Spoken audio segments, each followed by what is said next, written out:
Well, hello, everybody. It is May the 10th. More about that in a minute. It is T 38, 38 days from the transplant. This is journal 44.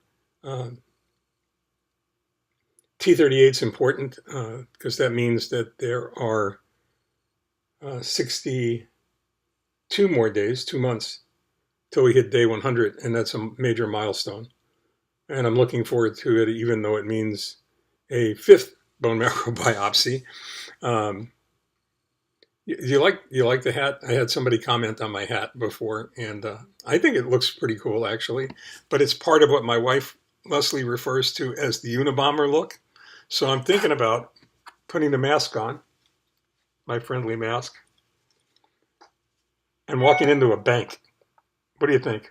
You'll have to let me know. I don't think I'll get far before they hit the alarms. In any case, but today is May 10th, and that's a very significant date at the City of Hope. It is for an event they call the Celebration of Life, and it's for uh, bone marrow transplant survivors, their families and friends, and donors who are able to attend. And they're also invited. It's a huge event, and it took place today. And I was really bummed out because I'm not far enough along in my recovery to be included. Too many people, um, all the wrong kinds of food that are prepared, barbecued, in this case, and then left to stand. Uh, so for all of those reasons, it's someplace that I that I dare not go until after I reach day 100. So, but when you're on this side of the equation, and you have time to think about what a celebration of life actually means, and how precious our existence and time here on the planet really is,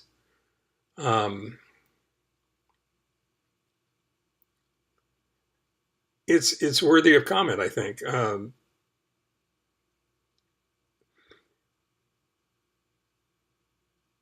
I've said this before, and I say it quite often. When I was diagnosed, there was this moment of um, incredible clarity,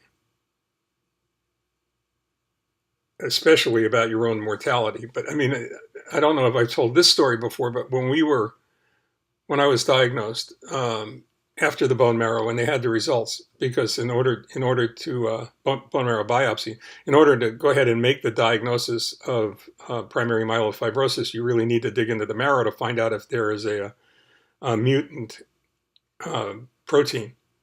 They're called the JAK2 modifier, and what shape that's in. That's my understanding of the biology, anyway. And in which case, in my case, that was a positive diagnosis for primary myelofibrosis. Also had another protein that was mutated as well. And we walked into the doctor's office, and the doctor had a fellow. The doctor was affiliated with UCLA, and the fellow was from UCLA, and and really needed to work on his, bedside manner. We like to refer to the youngins as puppies. Um, but this was a puppy with with little empathy or sensitivity, who basically sat across the table from us while he was drawing on an illuminated whiteboard, and basically said, "You have primary myelofibrosis. It's untreatable. It's incurable, and it's terminal." And pretty much just like that, uh, which can wreck your afternoon. I mean, it'll certainly. It was bad enough when my doctor pre bone marrow biopsy was telling me what he thought it was and what kind of an impact it was going to have on my life going forward.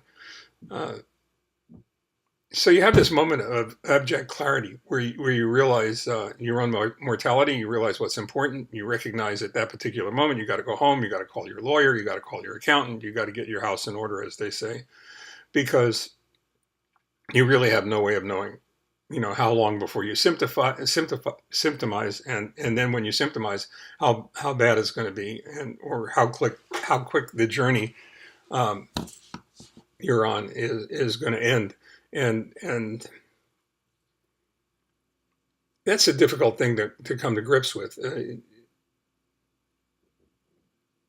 In my particular case, I felt I needed to go home and prepare to do battle, um, because I was not going to go quietly into the night, and I wasn't going to let this beat me, and I was going to figure out ways to keep my life as normal as possible for as long as I could, um, by meditating, by choosing to take a moment to be mindful, by doing Tai Chi, by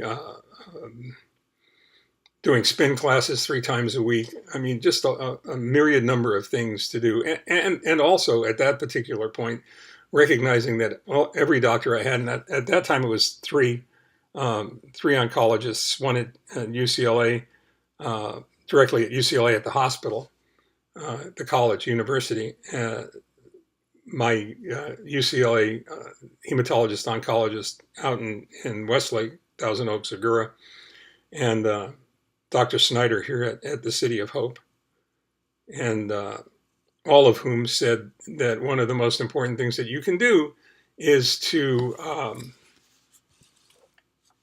eliminate or reduce stress in your life, which is the moment that I knew I had to go ahead and list and sell the business, because that was the uh,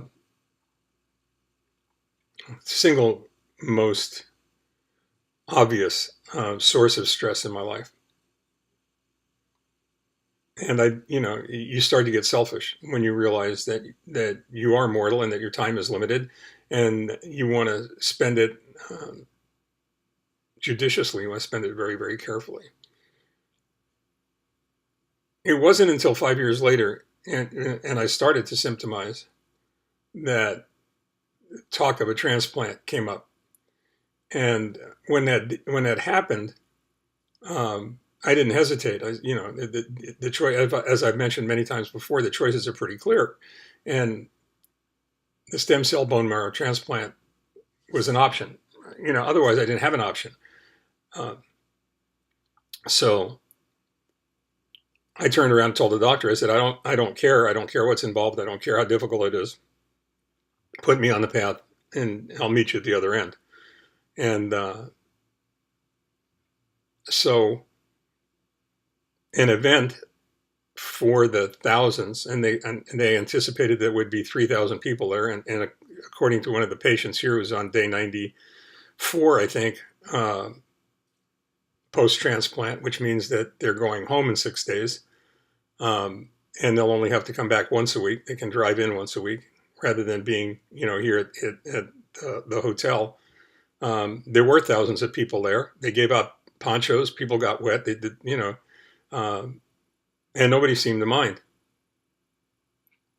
because they were celebrating. They were celebrating something really important. They were celebrating the fact that lives had not only been changed by what they do, that lives had been prolonged, that people were cured. Cures. You got to look that word up. I mean, that's a critically important word. And so I was duly depressed because we couldn't go, and I let that linger for a couple of minutes, and then I said, okay, fine. Now we got to start planning for next year, because we're coming back next year. We're bringing the family. We're bringing friends. With God's help, I'll meet the donor, if we're lucky enough for him to come in from Israel. Otherwise, I may have to go to Israel to meet him, but I'm going to meet him and say thank you personally for giving me my life back. So what I'd like to leave you with tonight is my hope that you will find a way to celebrate your life, that you will take a moment to be mindful and recognize what's important, that you will take a couple of minutes to slow down, smell the roses, watch your kids grow up, maybe watch their kids grow up. Recognize that you're on this train and you have no idea where it's going to stop, and you have no idea whether or not you're going to have to get off or not, and or whether, like me, it would appear that somebody gives you an extension, to go a little bit further. So I celebrate life every morning when I wake up. I celebrate the things that Leslie and I do together because they're little things that mean a lot. I celebrate our kids and our grandkids. I celebrate the whole notion of being on the planet and being of service. And I invite you to join me there. Till the next time we get together, stay well, take care. Recognize the fact that we care deeply about all of you. Bye-bye.